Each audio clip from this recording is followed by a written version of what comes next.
Bore da, a chroeso cynnes yn enw yr arglwydd Iesu Grist. Wythnos diwetha, fe gaethon ni'r bendith enfawr fel eglwys o gael cyfarfod yn gorfforol am y tro cyntaf ers dros flwyddyn. A ni'n parhau i ddiolch i'r arglwydd am hynny. Os i chi yn dymuno, dod i'r cyfarfodydd hynny, please cysylltwch â ni. Mae yna e-bost yn ymddangos ar ddiwedd yr oedfa hon. Cofrestrwch eich lle, bydde fe'n hyfryd iawn i gael eich cwmni chi. I ni ddim yn gwybod beth sy'n mynd i ddigwydd dros yr wythnosau a'r misoedd nesaf, ond ar hyn o bryd dyma fydd y drefn, byddwn ni'n parhau efo yr oedfa yma dros YouTube am 10 o'r gloch ar Bore Sul ac yna cyfarfod corfforol am 5 o'r gloch ar nos Sul. Ac ni'n parhau i gyflwyno yr oedfaon yma i ofal yr arglwydd. Wel, gadewch i ni nawr weddio a dod at ein Duw ni gyda'n gilydd. Nawr ni weddio. Arglwydd i ni yn diolch i ti bod ni wedi llwyddo i ddod ynghyd wythnos diwetha. A ni'n parhau i ddiolch i ti am y cyfarfodydd hyn, arglwydd, bod ni ddim gyda'n gilydd i ni yn dal i fedru dy addoli di. Yn dal i fedru clywed a air di'n cael ei pregethu, yn dal i fedru dy addoli di. Ac cyhoeddi dy enw mawr di, cyhoeddi'r newyddion da am yr arglwydd Iesu Grist. Ni'n gofyn nawr dy bendith di arno ni fel eglwys ac unrhyw un arall sydd yn gwrando ac yn ymuno â ni.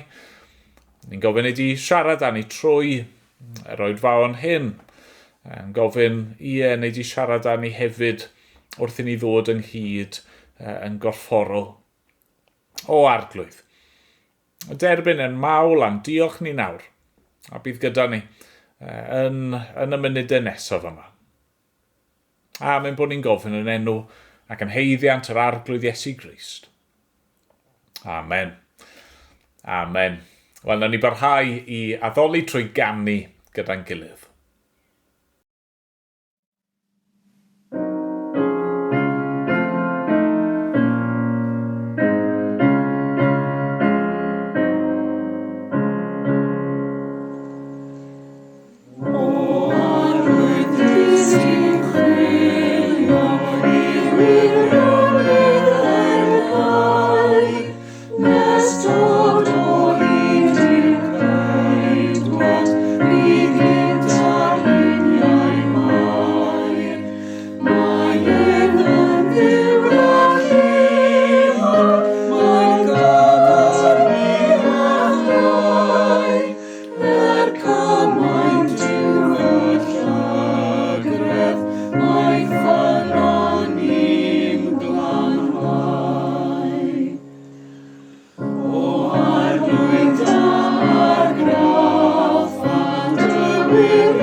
Nawr, wythnos diwetha, wnaethon ni ddod i ddiwedd ein cyfres hir ni yn yr Efengil yn ôl Ioan.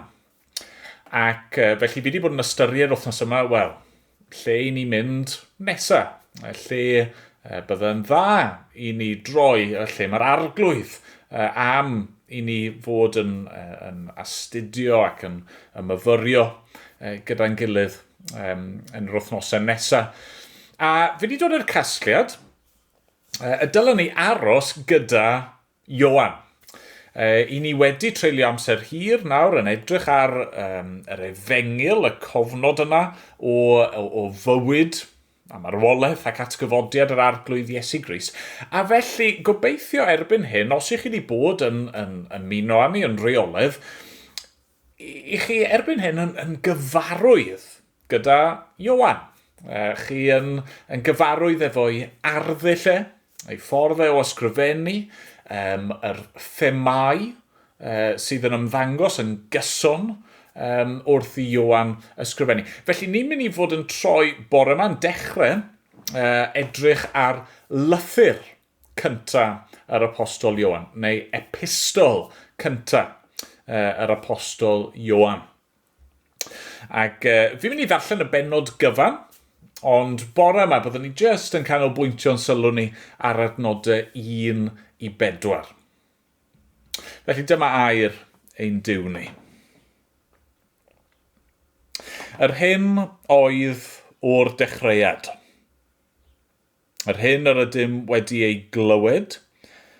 Yr hyn yr ydym wedi ei weld a'n llygaid. Yr hyn yr edrychasom arno. Ac a deimlodd ein dwylo ynglyn â gair y bywyd. Dyna'r hyn yr ydym yn ei gyhoeddi. Amlygwyd y bywyd hwn. Ac yr ydym wedi gweld, ac yr ydym yn tystiolaethu ac yn cyhoeddi i chwi y bywyd trygwyddol a oedd gyda'r tad ac a amlygwyd i ni. Yr hyn yr ydym wedi ei weld a'i glywed, yr ydym yn ei gyhoeddi i chwi hefyd, mwyn i chwythau gael cymundeb â ni. Ac yn wir, mae ein cymundeb ni gyda'r tad, a chydau fab ef Iesu Grist. Ac rydym ni'n ysgrifennu hyn mwyn i'n llawenydd fod yn gyflawn.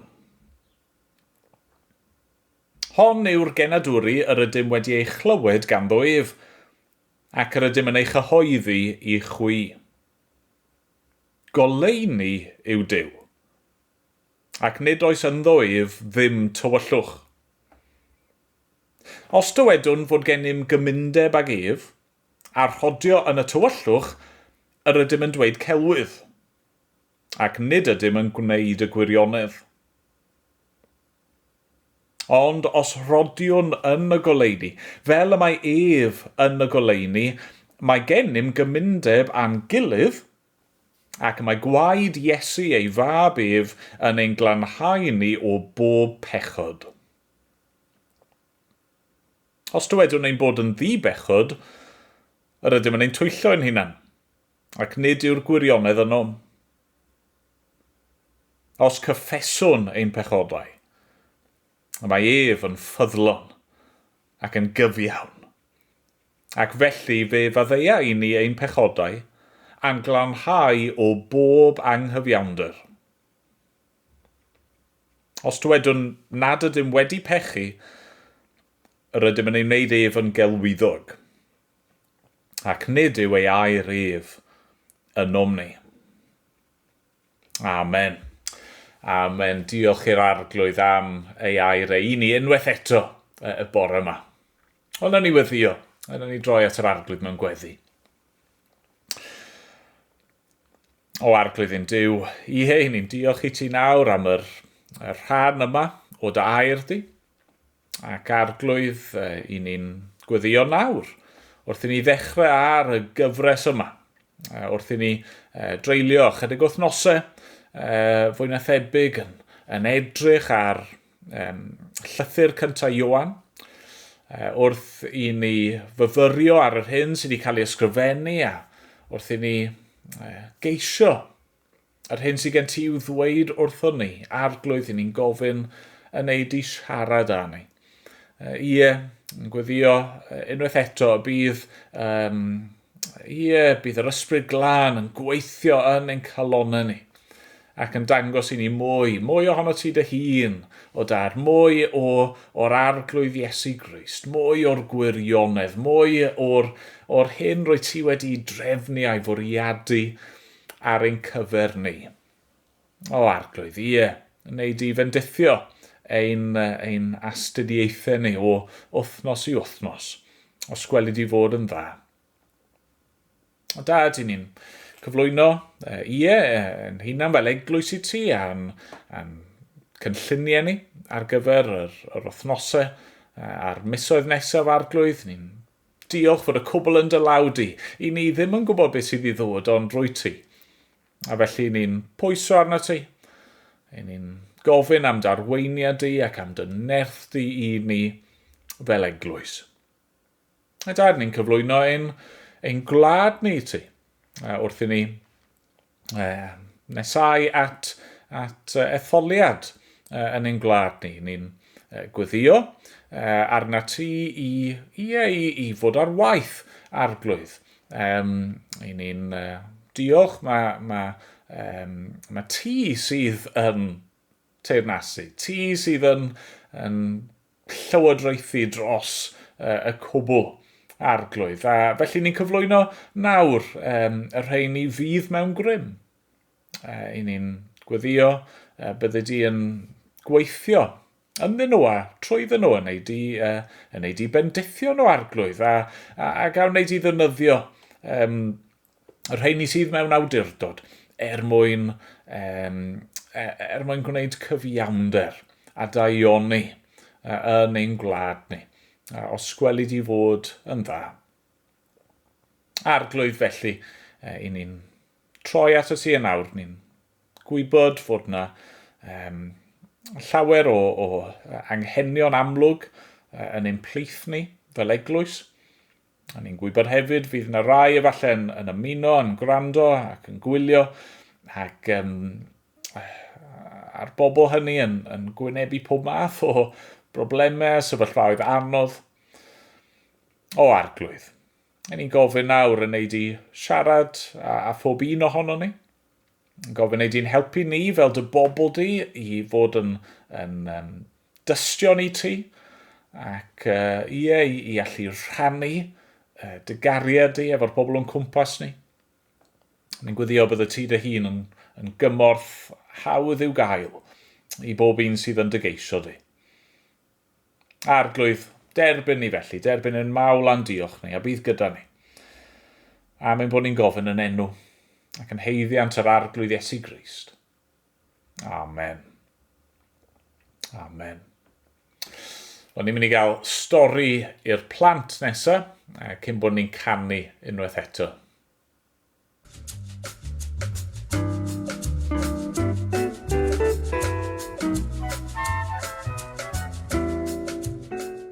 Wythnos diwethaf, cyrhaeddon ni ddiwedd Efengyl Ioan. Wythnos yma, rydyn ni'n dechrau edrych ar epistol cyntaf Ioan. Epistol yw gair arall am lythyr, ac mae hwn yn lythyr wnaeth Ioan ysgrifennu at Gristnogion. Roedd yn ysgrifennu'r llythyr mwyn annog y Gristnogion yma, eu helpu nhw i ddilyn Iesu a'i rhybuddio am rhai o'r peryglon roedden nhw'n gwynebu.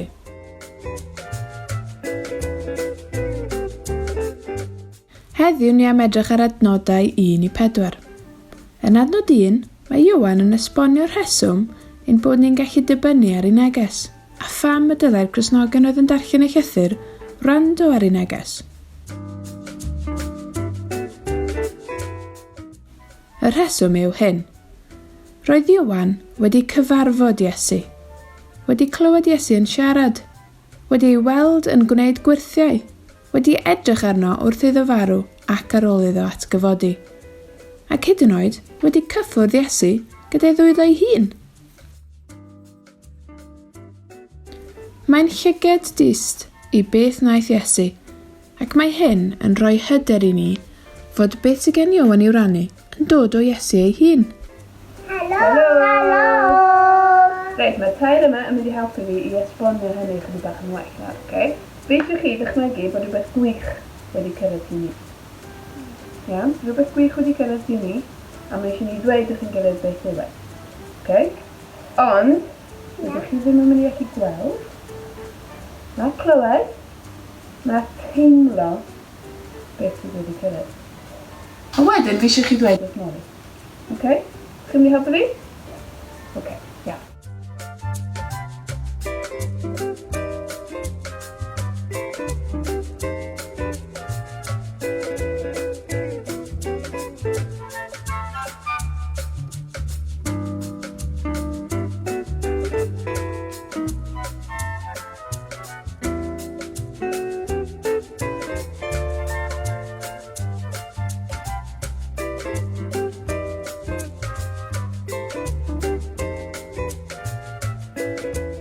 Iawn.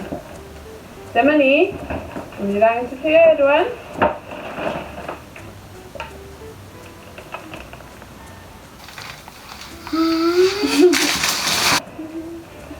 Iawn. Ydych chi rwan yn gallu dweud wrth Molly beth sydd yna?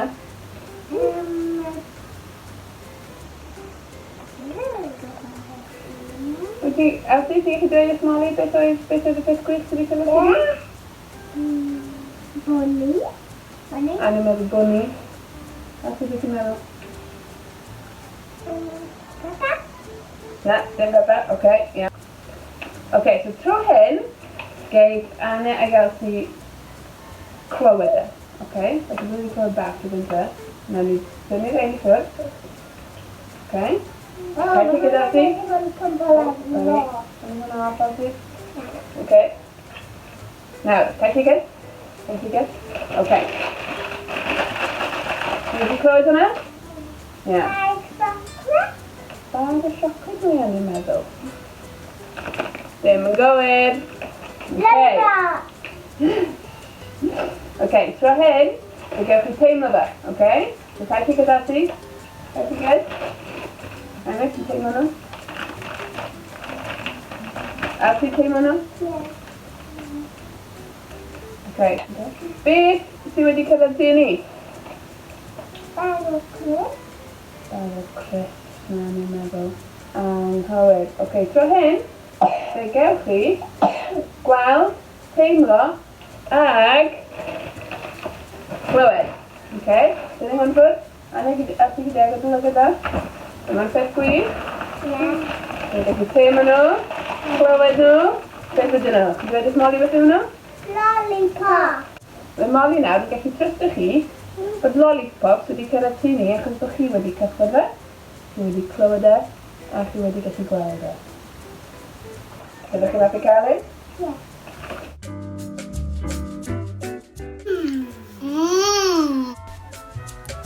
Felly, rydyn ni yn gallu trystio yn beth mae Ioan yn ei rannu oherwydd ei fod wedi gweld, clywed a teimlo Iesu. Ond yna, mae Ioan yn mynd ymlaen yn adnod 4 i ddweud hyn. Ac yr ydym ni'n ysgrifennu hyn mwyn i'n llawenydd fod yn gyflawn. Pan dyn ni'n blasu rhywbeth hyfryd, fel lollipops, dyn ni eisiau eraill i blasu hefyd, mwyn iddyn nhw wybod mor hyfryd ydyn nhw. Mae yna lawenydd a mwynhad wrth rannu rhywbeth gwych gyda phobl eraill. A dyna fel mae rhannu'r newyddion da yma gyda Christnogion eraill yn teimlo i Ioan. Mae rhannu'r newyddion da am Iesu gydag eraill yn gwneud Ioan yn llawen. Ac wedi ni brofi Iesu yn hunain, fe allwn ni rannu gydag eraill a bod yn llawen hefyd.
Wel, trowch dy fi, felly, os oes Beibl dych chi, at y ran yna sydd allan y gynharach, epistol cynta Ioan, llythyr gan yr apostol Ioan. A mae Ioan fan hyn yn ysgrifennu, wel, yn bennaf at Gristnogion. A mewn un ffordd, felly, mae'n dilyn ymlaen yn naturiol o'i efengil e. Mae wedi ysgrifennu'r efengil mwyn i bobl clywed a chredu yn yr arglwydd Iesu Grist, a fan hyn nawr mae'n ysgrifennu at bobl sydd wedi credu yn yr arglwydd Iesu Grist. Ond, un o'r pethau sydd yn wir am yr Cristnogion yma, neu beth sy'n dod yn amlwg am y Cristnogion mae Ioan yn ysgrifennu atyn nhw, yw bod nhw mewn perygl. Maen nhw mewn perygl o golli i ffordd nhw. A hynny a rai pethau gwbl ganolog i'r ffydd Gristnogol. A felly, fel gwelwn ni, wrth i ni fynd trwy'r llythyr, mae yna bethau hollol sylfaenol am Dduw, am Iesu, am Gristnogaeth, am ein bywyd ni fel Cristnogion, sydd yn dod i'r amlwg. A felly fydd yn werthfawr fi'n gobeithio i ni gyd i edrych ar y llythyr yma dyn gilydd. Mae Ioan yn ysgrifennu at bobl. Pobl fel chi a fi. Pobl sydd â'i problemau. Pobl sydd â'i gobeithion a dyheuadau mewn bywyd.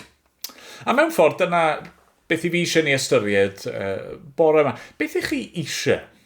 Beth i chi yn dyheu amdano fe'n fwy na dim byd arall?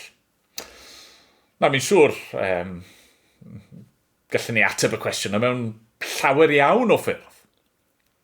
Ac eto byddwn ni'n tybio mae yn aml iawn yr un atebion bydd y pobl yn rhoi. Bydd yna atebion sy'n gyffredin i llawer ohono ni. Falle mae'r ateb cyntaf bys yn dod i'r amlwg bydde, wel, Duw. Duw yw beth i ni eisiau i geisio ac yn chwilio amdano fe. Yn ôl pob tebyg, mae dros 80% o boblogaeth y byd yn cysylltu ei hunan efo rhyw ffurf o grefydd.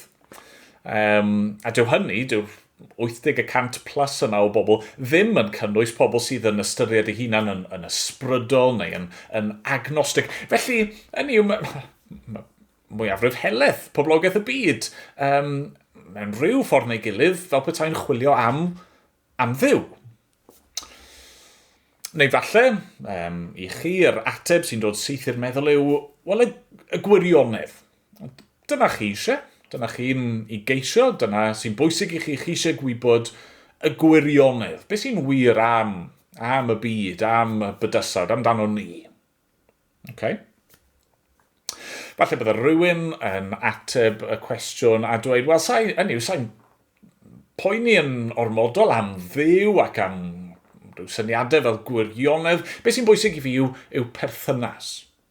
Fi'n chwilio am berthynas, dwfn, real, gyda phobl eraill. Ateb arall, fi'n siŵr bydde yn dod i'r amlwg bydde llawenydd, hapusrwydd, mwynhad, pleser, y fath yna o beth. Wel, beth i fi eisiau i ni weld y bore yma wrth i ni edrych ar just y 4 adnod gyntaf yma yn epistol cyntaf Ioan,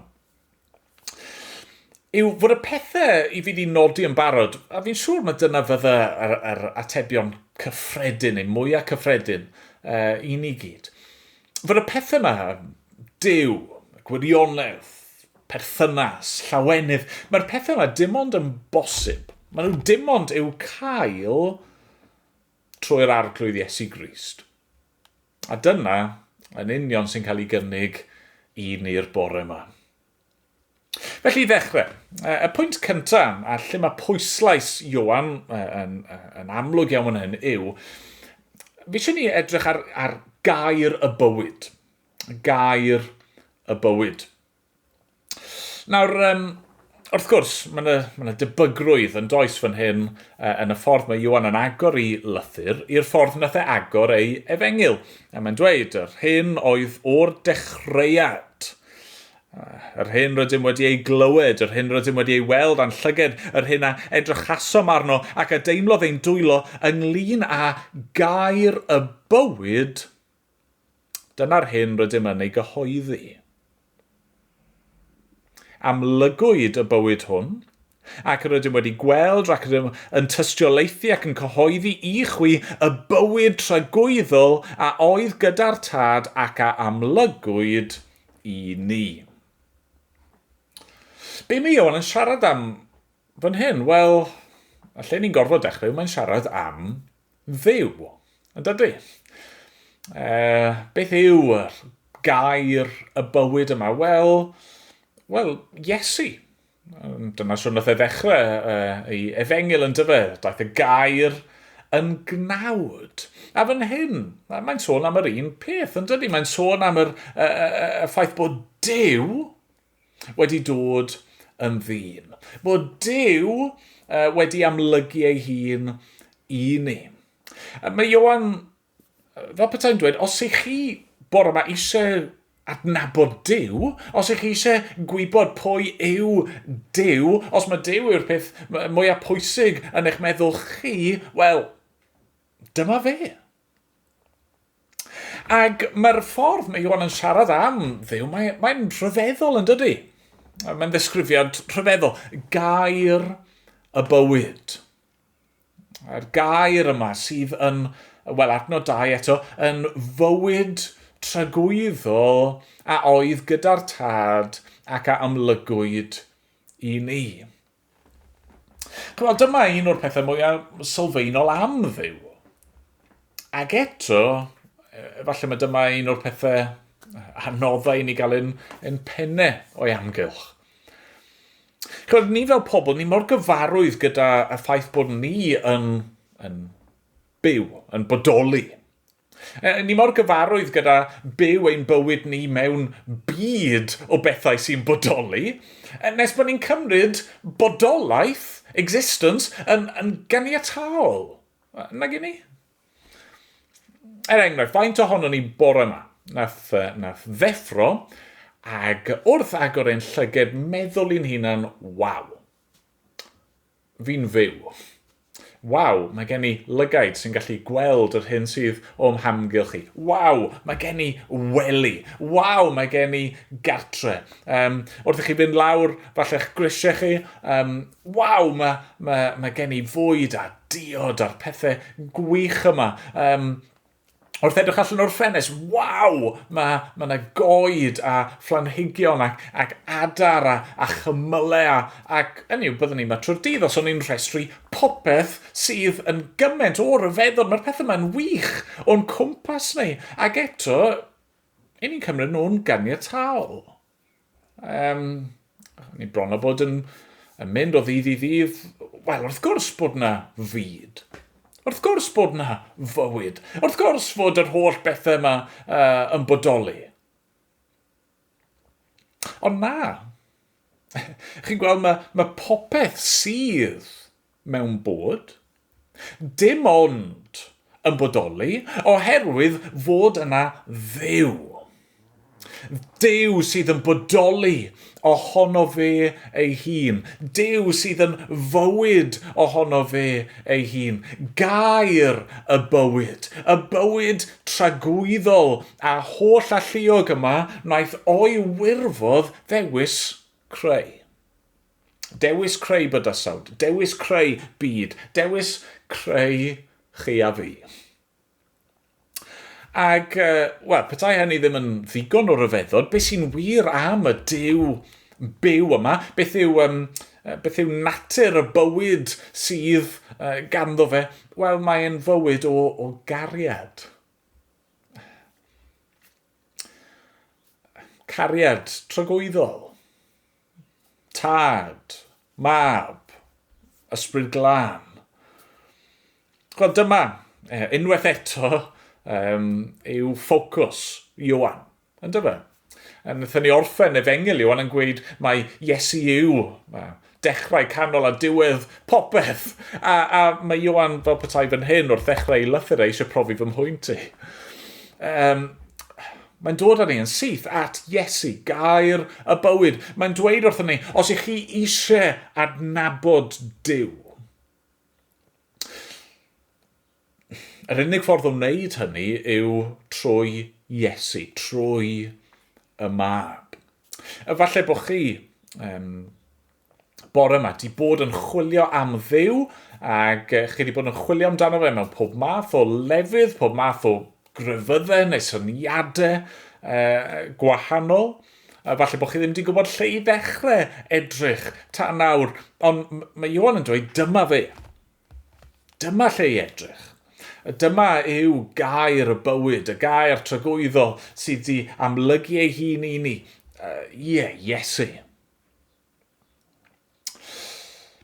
Iesu yw gair y bywyd, ond hefyd, mae'n un ystod, gallwn ni ddweud bod yr term yma, y gair y bywyd, mae Ioan yn ei gyhoeddi, fod hynny hefyd yn cyfeirio at yr Efengil, yr newyddion da sy'n sôn am Iesu.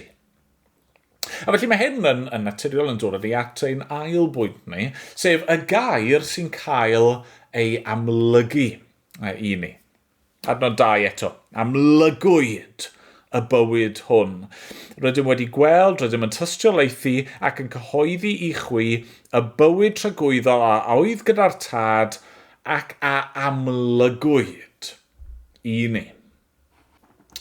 Be ni'n gweld fan hyn yw mae dim ond trwy Iesu, rydyn ni'n gallu dod i ganfod y gwirionedd. Oni bai fod Duw wedi'n creu ni, byswn ni ddim yn bodoli. Ac oni bai fod Duw yn datguddio ei hun i ni, byswn ni byth yn gallu canfod y gwirionedd ohono ni ein hunan.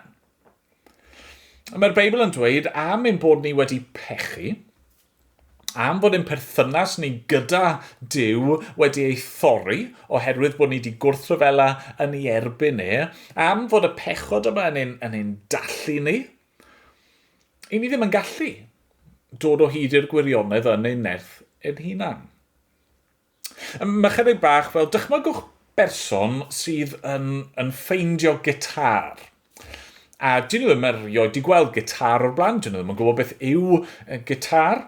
Dyn nhw ddim yn gwybod sy'n ei ware gitar. Ac ar ben hynny, mae'r gitar, mae'r tannau i gyd yn gyfan gwbl allan o diwn. Hynny mae'n sefyllfa anobeithiol yn dydy. Falle bysyn nhw'n rhyw fath o yn gallu dyfalu, mae offeryn cerdd yw hi. Falle bysyn nhw'n gallu ceisio canu a gwneud rhyw fath o sŵn, creu rhyw fath o sain, ond byddai'r sain yna'n ofnadwy am bod y tannau allan o diwn. Falle, os o'n nhw'n gweithio'n arbennig o galed, bydda'n adegau lle o'n nhw'n gallu cyfuno'r nodau i wneud rhywbeth oedd yn swnio yn iawn. Ond bydden nhw beth yn gallu canu y gitar yn gywir. Er mwyn i hynny ddigwydd, bydde rhaid i rhywbeth ddigwydd. Bydde rhaid i rhywbeth newid. Bydde angen i rywun i ddod ac i esbonio iddyn nhw. Bydde angen i'r person a ddod a dangos sydd i tiwnio a sydd i ganu yr offeryn yn gywir. Yn yr unig ffordd i'r gitar yna i greu cerddoriaeth fel mae wedi fwriadu. Heb i'r arglwydd ddatguddio ei hun. Heb fod Iesu, y mab, wedi cymryd cnawd a dod i'n byd mwyn dangos y gwirionedd i ni. Dyna fasa'n sefyllfa ni, jyst yn ymbalfalu, yn chwilio ac yn ymdrechu, a falle ar y degau yn canfod rhyw elfen o'r gwirionedd, ond byddwn ni jyst ar goll. Ond be mae Ioan yn dweud yw fod y gwirionedd wedi amlygu ei hun. Mae'r arglwydd wedi datguddio ei hun. Wrth gwrs, mae wedi gwneud hynny mewn nifer o ffyrdd. Ni wedi gweld hynny eisoes. Mae wedi amlygu ei hun i ni yn y greadigaeth rhyfeddol yma sydd o'n cwmpas ni. Mae wedi amlygu ei hun yn o'n ni fel pobl yn y ffaith bod ni yn gallu meddwl ac ymresymu a bod gennym ni gydwybod. Ond mae'r arglwydd wedi amlygu ei hunan mewn ffyrdd eraill. Hefyd mae wedi amlygu ei hunan i ni yn ei air yn y Beibl. Mae wedi siarad â'i bobl trwy'r proffwydi. Mae wedi datguddio ei hunan yn y Beibl a fan hyn.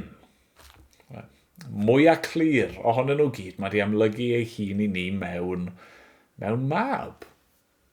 Y gair y bywyd sydd wedi amlygu ei hun i ni.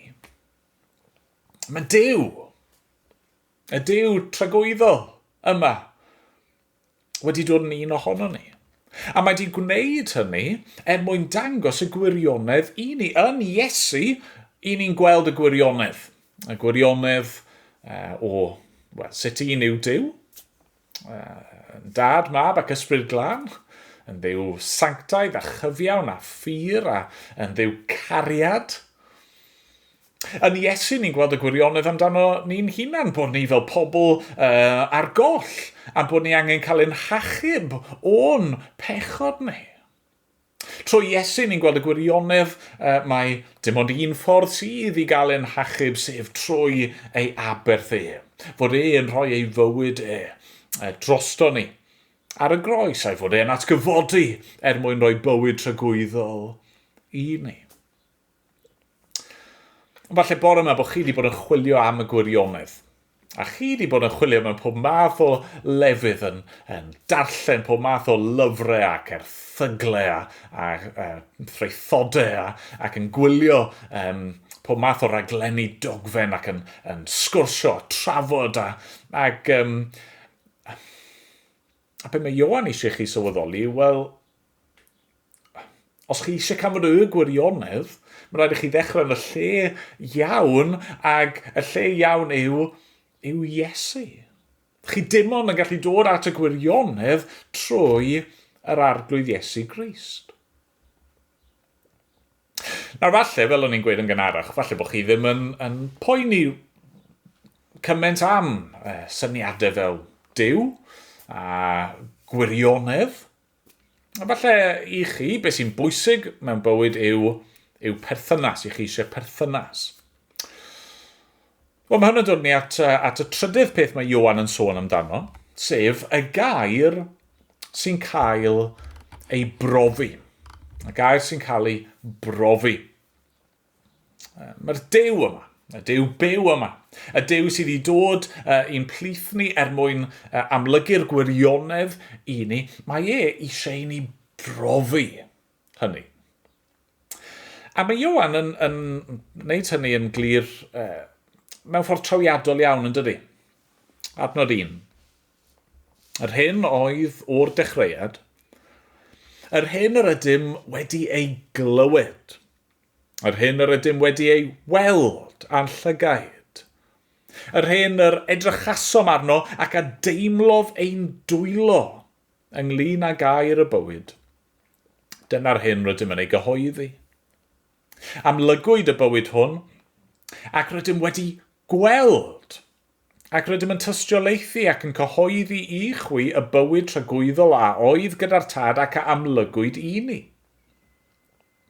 Yr hyn yr ydym wedi ei weld a'i glywed, yr ydym yn ei gyhoeddi i chwi hefyd mwyn i chwithau gael cymundeb â ni.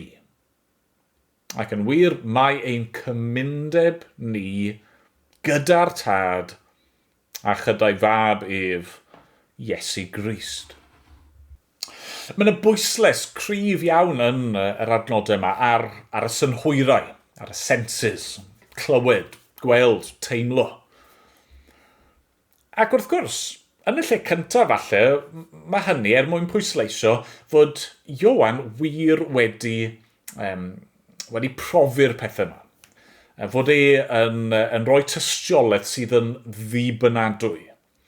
Dyw Ioan ddim jyst yn llyged dist sydd wedi gweld, ond os allai roi efo hyn, mae e'n clust dist sydd wedi clywed. Mae e'n llaw dist sydd wedi cyffwrdd.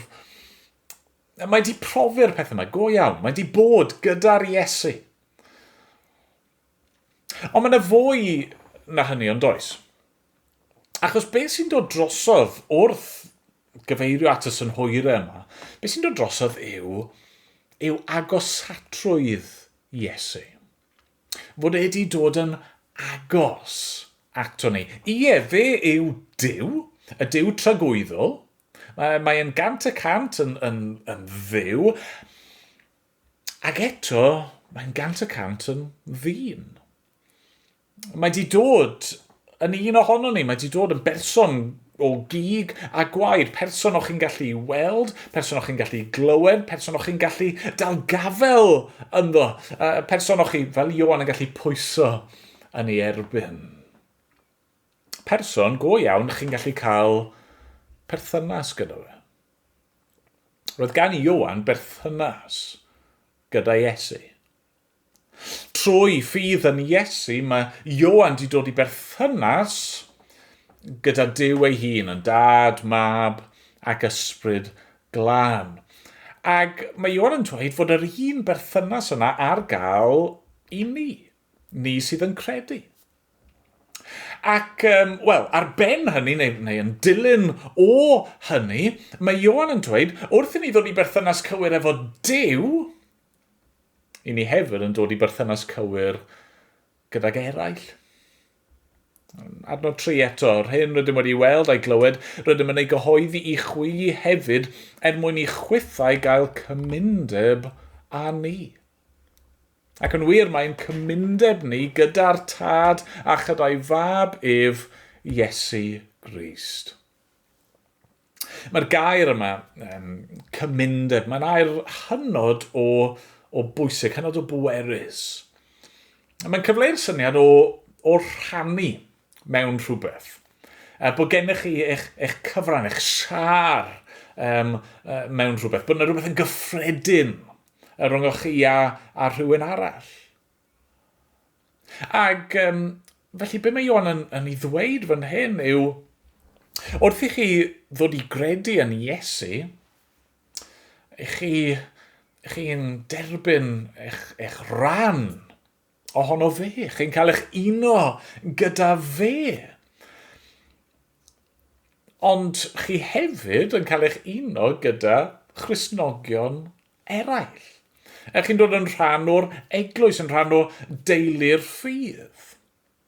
Be mae Ioan yn ei ddweud fan hyn yw bod yna berthynas yn cael ei gynnig i ni, perthynas gyda Duw fel ein creawdwr a'n gwaredwr ni, ond perthynas hefyd gyda Christnogion eraill. I ni'n dod yn rhan o'r teulu yma o bobl pechaduried, ond pechaduried sydd wedi profi gras a maddeiant ac amynedd Duw, a felly yn gallu dangos gras ac amynedd a maddeiant a chariad ac undod gyda'n gilydd. Ond falle bod chi bore yma, chi yn chwilio am berthynas. Ac dyw hynny ddim yn beth drwg i ni fel pobl wedi cael ein creu i fod mewn perthynas. Y broblem yw bod ni'n ceisio selio yn perthnasau ni ar y pethau anghywir. I ni'n gallu ffurfio perthnasau achos bod ni yn yr un teulu ar rhywun, neu achos bod ni yn dod o'r un lle neu'r un gwlad ar rhywun, neu am ein bod ni efo'r un diddordebau ar rhywun, neu'n rhannu yr un profiadau ar rhywun, ond mae'r pethau hynny, maen nhw'n sylfaen i bregus yn dyn nhw. Os mae dyna'r cwbl sydd yn gyffredin rhyngwch chi, os mae dyna yw sail eich cymundeb â nhw, wel, dwi ddim yn cymryd lot i'r berthynas yna i chwalu.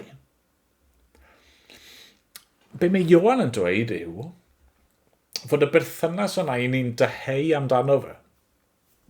Perthynas cywir gyda Duw, perthynas cywir gydag eraill, mae ond yn bosib trwy'r arglwydd Iesu Grist. Mae'n cymundeb ni gyda Christnogion eraill, mae'n ddyfnach nag unrhyw beth arall. A felly, i ni yn gallu maddau, i ni yn gallu goresgyn ein gwahaniaethau barn, i ni yn gallu dal gyda'n gilydd. A byddwn ni gyda'n gilydd am dragwyddoldeb, achos i ni'n un yng Nghrist. Os chi'n chwilio am berthynas, dyma'r unig sylfaen gadarn, yr arglwydd Iesu. Ond dyna mae'n un pwynt ola, mae Ioan yn ei bwysleisio. Mae'r gair yma yn air sy'n cael ei rhannu. Mae'n y bwyslais dro ar ôl tro fod Ioan yn cyhoeddi ac yn tystiolaethu i'r pethau yma yn does. Mae Duw di dod i'n plith ni, di amlygu'r gwirionedd. Wrth wneud hynny, ac wrth i ni gredu hynny, mae person yn dod i berthynas iawn gyda Duw a gyda Christnogion eraill. Ond mae Ioan eisiau rhannu hynny. Pam? Drychwch ar adnod 4. Rydym ni'n ysgrifennu hyn mwyn i'n llawenydd fod yn gyflawn. Mewn ffordd, mae be mae Ioan i ddweud fan hyn ychydig yn od, yn dydi? Wedi'r cwbl, os i ni wedi dod i adnabod Duw, os i ni wedi dod i wybod y gwirionedd, os i ni trwy gredu wedi dod i berthynas gyda'r arglwydd a gyda i bobl wel, be fwy sydd ei angen? Ond mae Ioan fan hyn fel petai'n dweud bod yna lawenydd llawnach i'w gael trwy rhannu hynny gyda phobl eraill. Nawr, mae ddyfyniad, a fi wedi dyfynnu hyn o'r blaen, C.S. Lewis sy'n ysgrifennu, a mae'n gosod y peth allan yn wych i ni. Pam fod be mae Ioan yn ysgrifennu fan hyn mor wir? Mae'n ddyfyniad chydig yn hir, ond mae werth fi'n credu.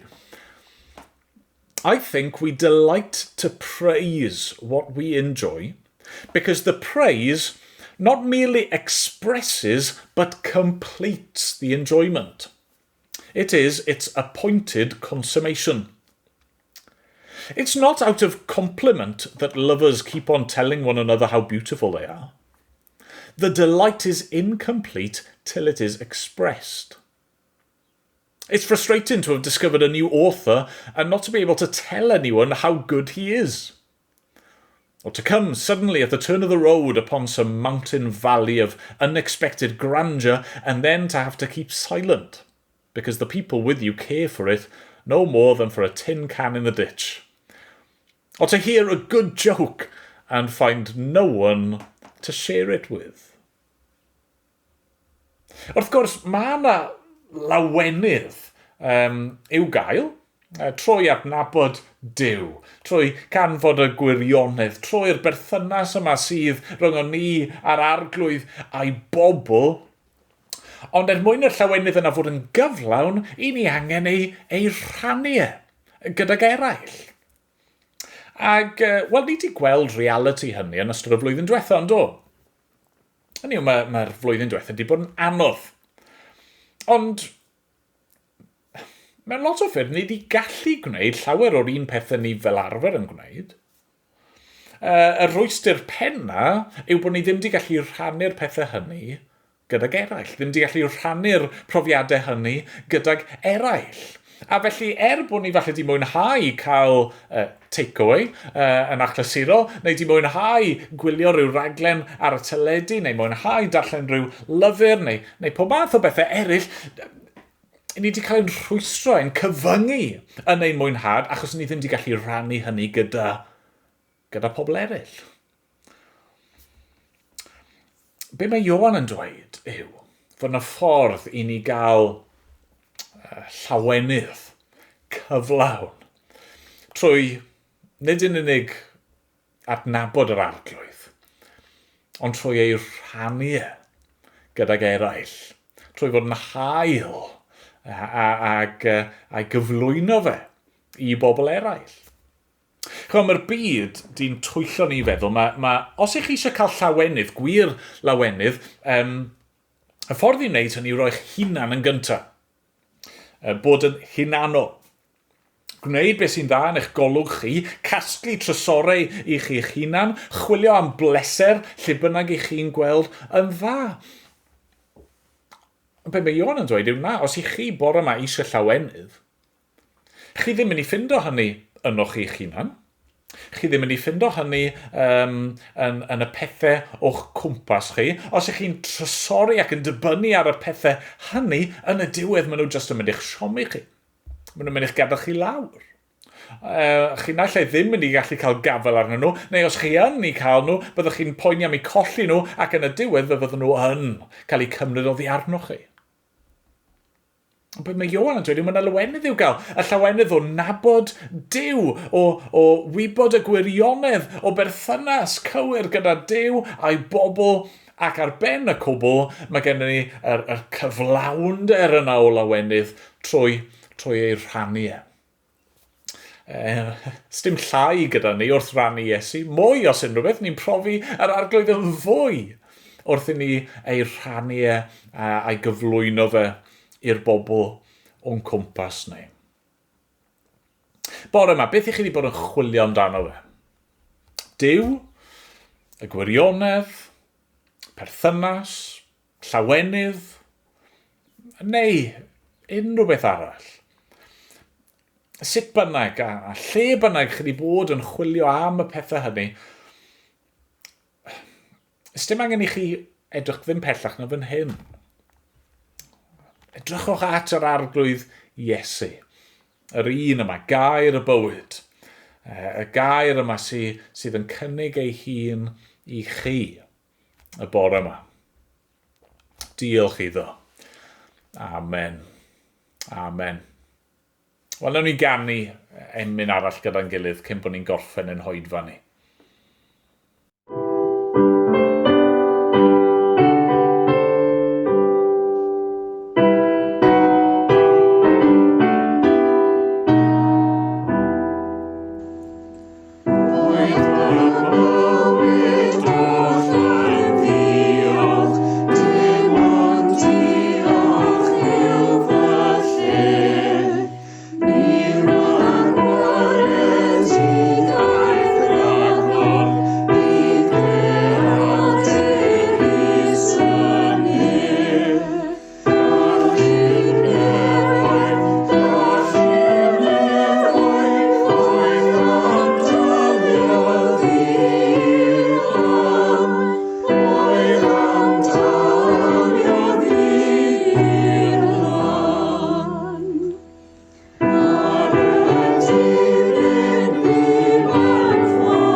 Wel, gai ddymuno bendith Duw unwaith eto arnoch chi. Ac gadewch i ni weddio nawr a chyflwyno'n hunan i ofal yr arglwydd. O Dduw ein tad, a thad yn harglwydd Iesu Grist. I ni'n gofyn nawr yn neud i fod gyda ni, ac neud i ddangos i ni arglwydd beth yw yr pethau falle ni wedi bod yn chwilio amdano nhw, ac yn ei trysori, ac mewn un ystyr yn addoli. A helpo ni arglwydd i weld fod pob dim sydd ei angen arno ni i'w gael yn yr arglwydd Iesu Grist. Dad, bendithia ni, a bydd gyda ni weddill y dydd yma wrth i ni barhau i dy foli di a dy geisio di gyda'n gilydd. Arglwydd derbyn y mawl a'r diolch i gyd. Am ein bod ni'n gofyn yn enw ac yn heiddiant yr arglwydd Iesu. Amen. Amen.